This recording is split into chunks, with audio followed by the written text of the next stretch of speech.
पिछले एपिसोड 130 में हमने देखा कि ग्रीड आखिरकार गोल्डन टोकन को समन कर लेता है। जैसे ही वो टोकन सामने आता है, वांग लिंग बिना एक पल गवाए लाइटनिंग स्पीड से उसे कैप्चर कर लेता है और तुरंत वहां से भागने की कोशिश करता है। लेकिन ग्रीड उसे इतनी आसानी से जाने देने वाला नहीं था। तभी मास्टर जावी भी बाहर आकर ग्रीड के साथ फाइट में उलझ जाते हैं ताकि वांग लिंग को एस्केप करने का मौका मिल सके। लेकिन ग्रीड ने पहले से ही चाल चल रखी थी। वो अपनी सेकंड ओरिजिन सोल को वांग लिंग के पीछे भेज देता है। ये सेकंड सोल बेहद खतरनाक और पावरफुल थी।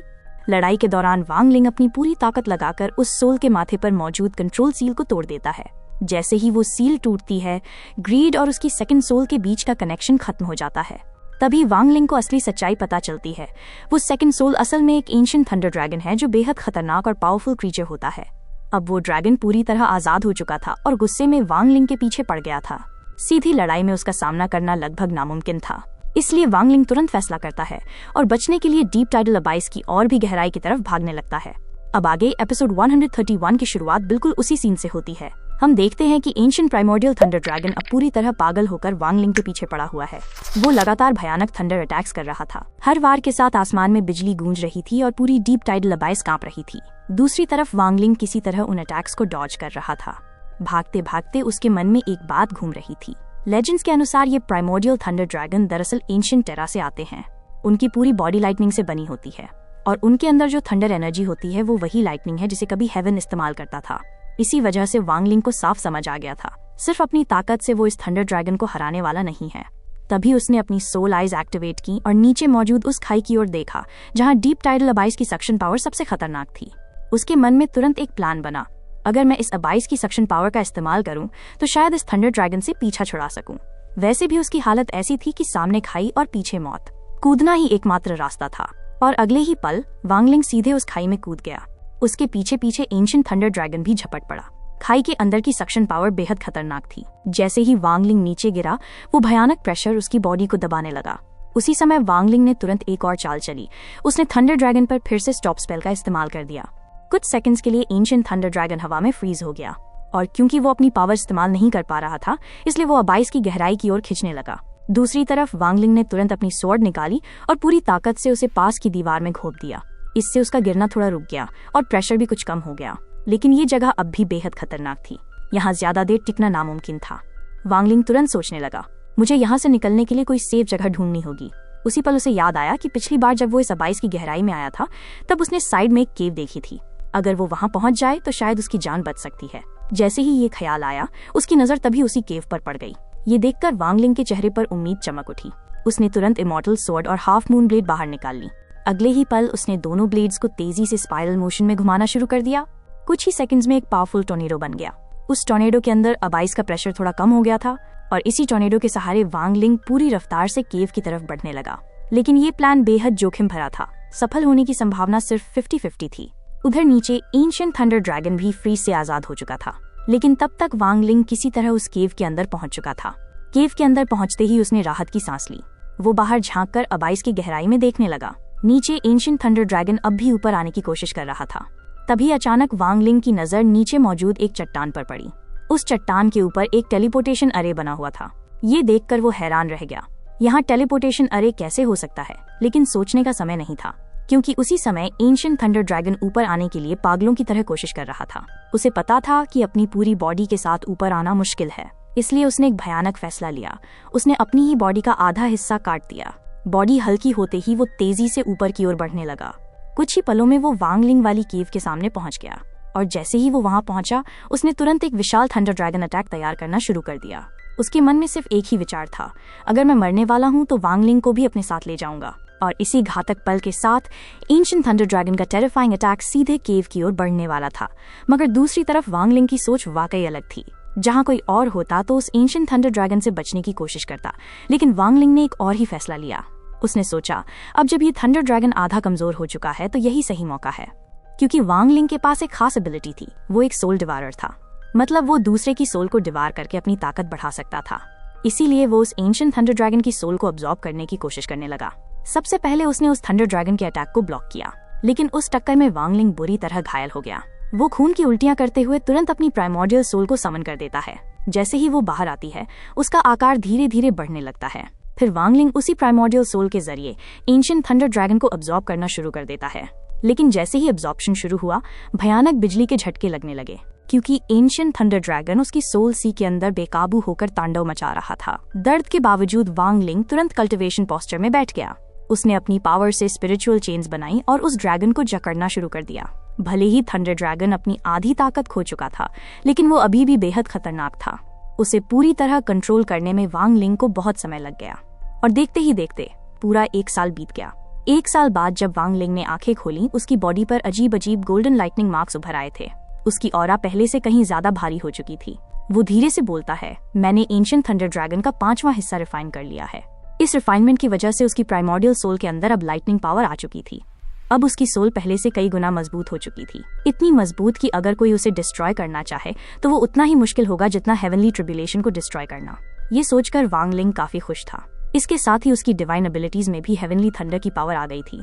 मतलब अब उसके अटैक्स पहले से कहीं ज्यादा खतरनाक हो चुके थे।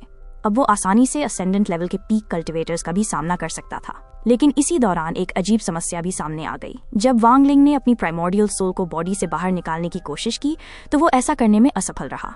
ऐसा लग रहा था जैसे उसकी प्राइमोर्डियल सोल म्यूटेट हो चुकी है। असल वजह क्या है, ये वांग लिंग भी नहीं समझ पा रहा था। लेकिन फिलहाल उससे भी ज्यादा जरूरी सवाल उसके दिमाग में चल रहा था, मेरे जाने के बाद मास्टर जावी का क्या हुआ होगा, और मेरा मस्कीटो बीस्ट कहाँ होगा। फिर उसने सोचा, अगर वे लोग बाहर निकल भी गए होंगे तो भी गोल्डन टोकन के बिना मास्टर किनलिन के मैंशन का दरवाजा नहीं खुल सकता। दूसरी तरफ उसकी अपनी हालत भी अच्छी नहीं थी। वो केव के बाहर झांककर नीचे अबाइस की गहराई को देखता है और समझ जाता है ये जगह पूरी तरह डेड एंड है। अगर वो केव से बाहर निकला तो डीप टाइडल अबाइस की सक्शन पावर उसे सीधे नीचे खींच लेगी। ये सोचते हुए वांग लिंग वापस केव के अंदर आ गया। फिर उसने तुरंत अपने स्टोरेज से डूजियान को बाहर निकाल लिया, जिसे उसने पहले ही सील करके कैद कर रखा था। डूजियान की हालत बेहद खराब थी। जैसे ही वो बाहर आया और उसने वांग लिंग को देखा, उसकी आंखों में डर भर गया। उसे ऐसा लग रहा था जैसे वो अपनी मौत को सामने देख रहा हो। वो कांपती आवाज में बोला, प्लीज मुझे मत मारना। लेकिन वांग लिंग ने शांत होकर उससे सवाल किया, तुमने कहा था कि तुमने डीप टाइडल अबाइस पर काफी स्टडी की है, तो बताओ यहाँ से बाहर कैसे निकलते हैं। ये सुनकर डूजियान खड़ा हुआ और डरते डरते बोला, मुझे ये भी नहीं पता कि ये जगह असल में है क्या। ये सुनकर वांग लिंग का चेहरा ठंडा हो गया। उसने तुरंत डूजियान पर प्रेशर डाला और उसे पकड़कर अबाइस की गहराई की तरफ फेंकने ही वाला था, लेकिन आखिरी पल में उसने उसे वापस खींच लिया। नीचे की गहराई देखकर डूजियान का रंग उड़ गया। वो कांपते हुए बोला, ये तो अबाइस का बॉटम है। ये सुनकर वांग लिंग उसे वापस केव के अंदर खींच लाता है। डर से कांपते हुए डूजियान फिर बोला, मैंने तो सिर्फ डीप टाइडल अबाइस की ऊपरी लेयर की ही स्टडी की थी। मुझे कभी लगा ही नहीं था कि मैं इसकी गहराई तक पहुंच जाऊंगा। इसलिए मुझे यह भी नहीं पता कि यहाँ से बाहर कैसे निकला जाता है। क्योंकि डूजियान अब वांग लिंग के किसी काम का नहीं था, इसलिए वांग लिंग ठंडी आवाज में बस एक शब्द बोलता है, यूजलेस। और ये कहते हुए वो सच में उसे मारने ही वाला था। लेकिन आखिरी पल में डूजियान डर के मारे चिल्ला उठता है, रुको, मुझे मत मारो, मैं तुम्हें मास्टर अल सईर का सीक्रेट बता सकता हूँ। ये सुनते ही वांग लिंग का हाथ रुक जाता है। अल सईर का नाम सुनकर वो सच में थोड़ा चौंक गया था। डूजियान तुरंत मौका पकड़कर कहता है, अगर तुम मुझे जाने दोगे तो मैं तुम्हें अल सईर के सबसे गहरे राज के बारे में बताऊंगा। वांग लिंग ठंडी नजरों से उसे देखते हुए कहता है, जल्दी बोलना शुरू करो। लेकिन डूजियान को उस पर भरोसा नहीं था। वो डरते हुए भी सौदा करने की कोशिश करता है, पहले अपने डाव हार्ट की कसम खाओ। लेकिन वांग लिंग किसी के दबाव में आने वालों में से नहीं था। उसने बिना कुछ कहे अपनी तलवारें दोबारा उसकी गर्दन पर तान दी। मौत को सिर पर मंडराते देख डूजियान का हौसला टूट गया। वो तुरंत बोलना शुरू कर देता है, मैंने अल सईर को सन यून को डिवार करते हुए देखा था। ये सुनते ही वांग लिंग की आंखें सिकुड़ जाती हैं। सन यून वही था जो पर्पल डिवीजन का 7 सन था, और कभी वो वही पोजीशन रखता था जो बाद में वांग लिंग को मिली। लेकिन अचानक ही वो गायब हो गया था। किसी को भी उसके बारे में कुछ पता नहीं था। अब वांग लिंग ध्यान से सुनने लगा। डूजियान आगे बताता है, टियान सेक्ट में काफी समय से एक चर्चा चल रही थी सेकेंड स्टेप कल्टिवेशन के बारे में, क्योंकि ये स्तर बहुत ही रेयर होता है। सब लोग यही सोचते थे कि अल सईर वहां तक कैसे पहुंचे। कई थ्योरीज थीं। कुछ कहते थे कि उन्होंने अपने आर्टिस्टिक कंसेप्शन को खुद परफेक्ट किया, लेकिन एक थ्योरी बहुत अजीब और डरावनी थी कि अल सईर अपने डिसाइपल्स को डिवार करके ही सेकंड स्टेप कल्टिवेशन तक पहुंचे हैं। पहले डूजियान को भी ये बात झूठ लगती थी, लेकिन एक दिन सब बदल गया। वो अपनी टेक्निक से एक डिमोनिक बीस्ट की स्पिरिचुअल एनर्जी अब्सॉर्ब कर रहा था। उसकी कल्टिवेशन टेक्निक थोड़ी अलग थी। वो स्पिरिचुअल बीस्ट्स को मारकर उनकी एनर्जी अब्सॉर्ब करता था और साथ ही उनकी मेमोरीज भी देख सकता था। उसी दौरान उसने एक माउंटेन डियर स्पिरिट को अब्सॉर्ब किया और उसी की मेमोरी में उसने एक भयानक दृश्य देखा जहां अल सईर और सन यून आपस में बैटल कर रहे थे। शुरुआत में सन यून बराबरी से लड़ रहा था, लेकिन फाइट के एक क्रिटिकल मोमेंट पर अचानक सन यून के माथे पर एक अजीब मार्क चमक उठा और उसी पल वो अल सईर के सामने हार गया। इसके बाद अल सईर ने अपने ही डिसाइपल को डिवार करना शुरू कर दिया। यही देखकर डुजियान को समझ आ गया कि वो डरावनी थ्योरी सच थी। ये सब सुनकर वांग लिंग अचानक एक सवाल पूछता है, क्या वो मार्क ऐसा दिखता था? इतना कहते ही वो अपनी इमॉर्टल किनलिंग आर्ट एक्टिवेट करता है और अपना मार्क दिखाता है। ये देखते ही डुजियान के चेहरे का रंग उड़ जाता है। हाँ, बिल्कुल यही मार्क था। फिर वांग लिंग दूसरा सवाल पूछता है, क्या उस दिन अल सईर ने ग्रे कलर का रोब पहना हुआ था? डुजियान तुरंत सिर हिलाता है, हाँ, मैंने उन्हें ग्रे रोब में ही देखा था। और ये अजीब बात है क्योंकि इससे पहले मैंने उन्हें कभी उस तरह के कपड़ों में नहीं देखा। अब तक वांग लिंग पूरी सच्चाई समझ चुका था। वो मन ही मन सोचता है, जब उसे एंशिएंट डीमन इनहेरिटेंस मिला था तभी उसे शक हुआ था कि इमॉर्टल किनलिंग आर्ट में कुछ गड़बड़ है, और अब वो पूरी सच्चाई समझ चुका था। शायद सन यून को भी ये बात पहले से पता चल गई थी, इसलिए उसने कभी भी इमॉर्टल किनलिंग आर्ट को पूरी तरह परफेक्ट नहीं किया। लेकिन फिर भी वो खुद को मास्टर अल सईर के हाथों डिवार होने से नहीं बचा पाया। अब पहेली पूरी तरह साफ हो चुकी थी। अल सईर पहले अपने टैलेंटेड डिसाइपल्स को पावरफुल डिवाइन एबिलिटीज देता है, लेकिन असल में वो एबिलिटीज एक ट्रैप होती हैं।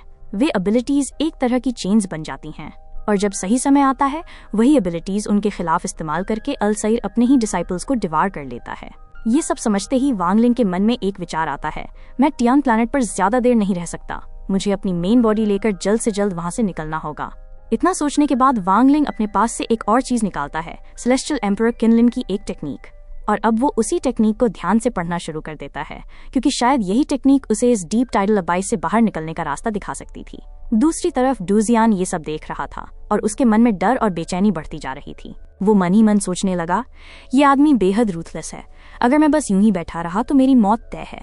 मैं अभी सिर्फ सोल ट्रांसफॉर्मेशन लेवल का कल्टिवेटर हूँ, अगर मैं असेंडेंट लेवल तक पहुंच जाता तो शायद यहाँ से बच निकलने का मौका मिल सकता था।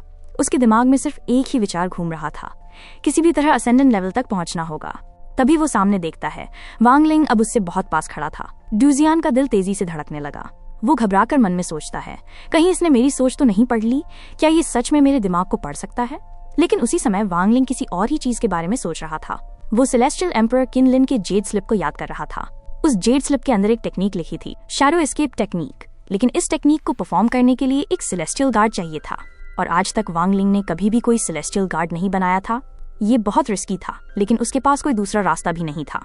कुछ देर सोचने के बाद वांग लिंग ने डुजियान की तरफ देखा और कहा, डुजियान, मैं तुम्हें एक मौका देना चाहता हूँ। डुजियान चौंक गया। वांग लिंग आगे बोला, अगर तुम किसी तरह असेंडेंट लेवल तक पहुंच जाते हो तो मैं तुम्हें एक ऐसी अपॉर्चुनिटी दूंगा जिससे तुम यिंग याइन रियल्म तक पहुंच सकते हो। ये सुनते ही डुजियान शॉक हो जाता है।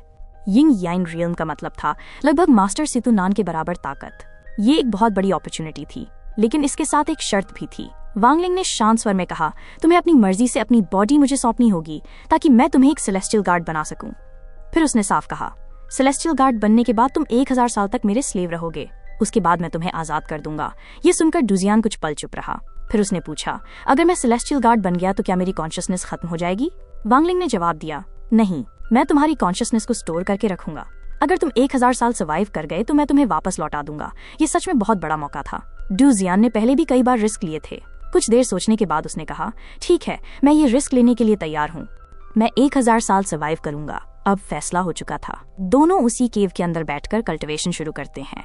डुजियान अपनी पूरी ताकत लगाकर असेंडेंट लेवल ब्रेक थ्रू की कोशिश करने लगा। धीरे धीरे उसकी बॉडी के अंदर असेंडेंट क्रिस्टल बनने लगा, लेकिन इस प्रोसेस का बैकलैश बहुत खतरनाक था। उसकी बॉडी बुरी तरह कांप रही थी। वो लगभग मरने वाला था, लेकिन वांग लिंग वहीं मौजूद था। वो उसकी बॉडी से डेंजरस एनर्जी निकालकर खुद अब्सॉर्ब कर लेता है ताकि डुजियान की बॉडी स्टेबल रह सके। काफी समय तक यही प्रोसेस चलता रहा। आखिरकार कई मुश्किलों के बाद डुजियान असेंडेंट लेवल में ब्रेक थ्रू कर गया। हालांकि वो बाकी असेंडेंट कल्टिवेटर्स जितना ताकतवर नहीं था, क्योंकि उसकी ब्रेक थ्रू में वांग लिंग की मदद शामिल थी। लेकिन एक सेलेस्टियल गार्ड बनाने के लिए असेंडेंट कल्टिवेटर होना जरूरी था। अब अगला कदम था उसकी बॉडी को रिफाइन करना। वांग लिंग सबसे पहले उसकी बॉडी पर कई फॉर्मेशंस बनाता है। फिर वो अपने कुछ पुराने ट्रेजर्स को रिफाइन करके लिक्विड एनर्जी में बदल देता है और वो एनर्जी सीधे डुजियान की बॉडी में इंजेक्ट करने लगता है। इस प्रोसेस से जो सेलेस्टियल गार्ड बन रहा था वो सिर्फ ब्रॉन्ज लेवल का था। असल में सेलेस्टियल गार्ड्स के कई ग्रेड्स होते हैं, आयरन, ब्रॉन्ज, सिल्वर, गोल्ड, लेकिन वांग लिंग इससे संतुष्ट नहीं था। वो उसकी बॉडी को और मजबूत बनाने लगा। इसके लिए उसने हेवनली गोस्ट की पावर का भी इस्तेमाल किया। धीरे धीरे डुजियान की बॉडी लगातार स्ट्रॉन्गर होती जा रही थी, लेकिन इस प्रोसेस में उसे असहनीय दर्द सहना पड़ रहा था। वांग लिंग लगातार एनर्जी इंजेक्ट करता रहा और ये प्रोसेस कई महीनों तक चलता रहा। 6 महीने बीत गए। 6 महीने बाद डुजियान की बॉडी पूरी तरह बदल चुकी थी। उसकी अपीयरेंस भी अलग और बेहद पावरफुल लग रही थी। आखिरकार वांगलिंग ने सफलतापूर्वक एक सेलेस्टियल गार्ड बना लिया था। इस सेलेस्टियल गार्ड की ताकत इल्यूजरी यिंग यान रिल्म तक पहुंच चुकी थी, मतलब वो मास्टर सेतु नान से बस थोड़ा ही कमजोर था। ये देखकर वांगलिंग खुद भी इम्प्रेस हो गया। वो धीरे से कहता है, सच में सेलेस्टियल एम्परर किनलिन की टेक्निक कमाल की है। इतना कहते ही वो अपने सेलेस्टियल गार्ड को वापस अपने अंदर स्टोर कर लेता है। अब वो मन ही मन सोच रहा था, अगर वो इस सेलेस्टियल गार्ड के साथ शैडो एस्केप टेक्निक इस्तेमाल करता है तो यहाँ से निकलने के उसके चांसेस 60% तक बढ़ सकते हैं। लेकिन सवाल अब भी वही था, क्या ये जोखिम लेना सही होगा या डीप टाइडल अबाइस अभी भी उसके लिए कोई और खतरनाक रहस्य छुपाए बैठा है। ये कहते ही वांगलिंग अपने पास से कुछ स्पिरिचुअल स्वॉर्ड्स बाहर निकालता है। ये वही मास्टर टियान हुन की स्वॉर्ड एनर्जी थी जिसे उसने पहले हासिल किया था। वो मन ही मन सोचने लगा, जब मैं पर्पल मिस्ट के अंदर था तब मैं डैलुओ स्वॉर्ड सेक्ट के एक डिसाइपल की स्वॉर्ड एनर्जी पूरी तरह नहीं निकाल पाया था। वो एनर्जी उसी पर्पल मिस्ट के अंदर रह गई थी और उसी पर्पल मिस्ट से ये गोल्डन टोकन बना है। शायद वो स्वॉर्ड एनर्जी भी इसी टोकन के अंदर मौजूद हो। गोल्डन टोकन वही चीज थी जो सेलेस्टियल एम्परर किनलिन के मैंशन का दरवाजा खोल सकती थी, और यही वजह थी कि इतने सारे लोग इसके पीछे पड़े हुए थे। इसलिए वांगलिंग सोचता है, मुझे इसे अच्छी तरह छिपा कर रखना होगा। इतना कहकर वो गोल्डन टोकन को सुरक्षित अपने पास रख लेता है। फिर वो अपने सामने पड़ी तलवारों को देखता है और कहता है, मेरे पास डैलुओ स्वॉर्ड सेक्ट के 7 डिसाइपल्स की स्वॉर्ड्स हैं, मतलब मैं इनसे 7 स्टार स्वॉर्ड फॉर्मेशन बना सकता हूँ। अगर इस फॉर्मेशन के अंदर वो अपनी थंडर पावर भी डाल दे तो उसकी ताकत कई गुना बढ़ जाएगी। ये सोचकर वांगलिंग तुरंत उसी तरह फॉर्मेशन बनाना शुरू कर देता है। लेकिन कुछ देर बाद उसे महसूस हुआ, ये फॉर्मेशन अभी भी पर्याप्त पावरफुल नहीं है, उसे और ताकत चाहिए थी। तभी वो अपने स्टोरेज से एक और तलवार निकालता है, वेल्थ स्वॉर्ड। उस तलवार को देखते हुए वांगलिंग हल्की मुस्कान के साथ कहता है, चलो देखते हैं तुमने आखिर क्या छिपा रखा है। जैसे ही उसने वेल्थ स्वॉर्ड को छुआ, अचानक उसके सामने कई विजन्स उभरने लगे। उसने देखा एक मिस्टीरियस कल्टिवेटर इसी तलवार का इस्तेमाल कर रहा है, और उस तलवार से निकलने वाली पावर इतनी टेरिफाइंग थी कि पूरा आकाश कांप रहा था। उसी क्षण वांगलिंग की सोल अचानक उस वेल्थ स्वॉर्ड के अंदर खिंच गई। वहाँ एक रहस्यमयी आवाज गूंजती है, जेनवो, क्या तुम जानते हो इसका मतलब क्या होता है? वांगलिंग शांत स्वर में जवाब देता है, नहीं, मैं नहीं जानता। वो आवाज फिर बोली, अगर तुम इसका अर्थ समझना चाहते हो तो तुम्हें इस नेचर में मौजूद हर चीज को ध्यान से देखना होगा, हर जीवन, हर मृत्यु, हर नियम को। ये सुनकर वांगलिंग तुरंत कल्टीवेशन फॉर्म में बैठ गया। अब वो हर जीवित चीज को ध्यान से देखने लगा। वो जानवरों को देखता, कीड़ों को देखता, पेड़ों को देखता, जीवन और मृत्यु के हर चक्र को समझने की कोशिश करता। और ये प्रक्रिया पूरे 3 साल तक चलती रही। इन 3 सालों में वांगलिंग बस ऑब्जर्व करता रहा। तभी एक दिन उसने एक तितली को देखा। वो एक मकड़ी के जाले में फंस गई थी और उसी क्षण उसे पहला क्लू मिला। वांगलिंग धीरे से बुदबुदाया, तो यही है, उसे समझ आ गया था। जेन का मतलब हेवन, लुओ का मतलब नेट, यानी हेवन का बिछाया हुआ जाल। इस जाल के अंदर सभी जीव फंसे हुए हैं। जन्म से लेकर मृत्यु तक हर चीज पहले से तय है। हेवन एंड अर्थ के बनाए हुए रूल्स के अनुसार हर जीव उसी जाल के अंदर जीता है। लेकिन जेन लुओ का असली अर्थ है उस जाल को काट देना, हेवन के बनाए हुए रूल्स को तोड़कर खुद को आजाद कर लेना। कोई नियम, कोई डेस्टिनी किसी को बांध कर ना रख सके। अब वांगलिंग समझ चुका था वेल्थ स्वॉर्ड की असली ताकत क्या है। ये तलवार डेस्टिनी और रूल्स को काट सकती है, ये हेवन के जाल को भी काट सकती है। इस रियलाइजेशन के बाद वांगलिंग बेहद खुश हो गया। लेकिन अब उसे एक और समस्या का सामना करना था, डीप टाइडल अबाइस से बाहर निकलना। जब वो केव के किनारे पर आया तो उसने देखा कि कुछ सालों में डीप टाइडल अबाइस का सक्शन पावर कई गुना बढ़ चुका था। अब तो सिर्फ वहाँ खड़े रहने के लिए भी उसे अपने चारों तरफ एनर्जी बैरियर बनाना पड़ रहा था, वरना ऐसा लग रहा था जैसे उसकी बॉडी बीच से कट जाएगी। ये देखकर वांगलिंग परेशान होकर बोला, लगता है अबाइस के बॉटम में कुछ बदल गया है। वो सोचने लगा, मुझे लगा था कि मैंने वेल्थ स्वॉर्ड की जेन लुओ मिस्ट्री समझ ली है, अब मैं आसानी से यहाँ से निकल जाऊंगा। लेकिन ये सिर्फ उसकी गलतफहमी थी। वो धीरे से बुदबुदाया, क्या मेरी सारी मेहनत बेकार चली गई? क्या ये सब किसी काम का नहीं था? कुछ पल के लिए वांगलिंग खामोश खड़ा रहा। फिर उसने अपने आप से कहा, मैंने आखिर मांगा ही क्या था? मैं तो बस अपनी फैमिली के साथ खुश रहना चाहता था। ली मुवान के साथ एक साधारण जिंदगी, लेकिन कल्टीवेशन का रास्ता अलग था। इस रास्ते पर वो पूरी तरह अकेला हो चुका था। इतनी पावर होने के बाद भी उसके पास कोई नहीं था। कुछ पल के लिए उसकी आंखों में गहरी थकान दिखाई दी, लेकिन फिर उसका चेहरा फिर से कठोर हो गया। वो धीरे से बोला, ये वही रास्ता है जिसे मैंने खुद चुना है, अब मैं रुक नहीं सकता। और उसी दृढ़ संकल्प के साथ वांगलिंग फिर से आगे बढ़ने के लिए तैयार हो गया। ये सब याद करते हुए वांगलिंग अब यहाँ से निकलने का रास्ता सोचने लगा। लेकिन बाहर जाने से पहले उसने एक और काम किया। उसने अपने नए बने हुए सेलेस्टियल गार्ड को बाहर बुला लिया। फिर उसने अपनी इमॉर्टल किनलिंग आर्ट के 10 मिलियन किनलिंग स्ट्रैंड्स उस सेलेस्टियल गार्ड की बॉडी में इंजेक्ट करने शुरू कर दिए। पहले ये टेक्निक वांगलिंग की अपनी बॉडी में थी, लेकिन अब वो इसे अपने सेलेस्टियल गार्ड में स्टोर कर रहा था, क्योंकि उसे अब सच्चाई पता चल चुकी थी। अगर कभी अल सईर इस टेक्निक का इस्तेमाल करके वांग लिंग को कंट्रोल या मारने की कोशिश करता तो वो सफल नहीं हो पाएगा, और फिर भी वांग लिंग इस टेक्निक की पावर का इस्तेमाल खुद के लिए कर सकेगा। ये सब करने के बाद वांग लिंग धीरे धीरे केव के किनारे की तरफ बढ़ने लगा। जैसे जैसे वो बाहर की तरफ आता गया, उसकी बॉडी पर पड़ने वाला प्रेशर लगातार बढ़ता जा रहा था। दर्द इतना ज्यादा था कि वांग लिंग ने खुद को चेन से बांध लिया ताकि उसे थोड़ा सहारा मिल सके। इसके साथ ही उसने अपना किनलिंग इंटेंट एक्टिवेट किया और इमॉर्टल किनलिंग आर्ट के सभी स्ट्रैंड्स भी एक्टिवेट कर दिए। कुल मिलाकर 10,832,220 किनलिंग स्ट्रैंड्स। इन सभी की पावर को मिलाकर उसने कई शील्ड्स बना ली। उसका प्लान साफ था, उसे किसी भी तरह उस फॉर्मेशन अरे तक पहुंचना था, लेकिन वहां तक पहुंचना आसान नहीं था।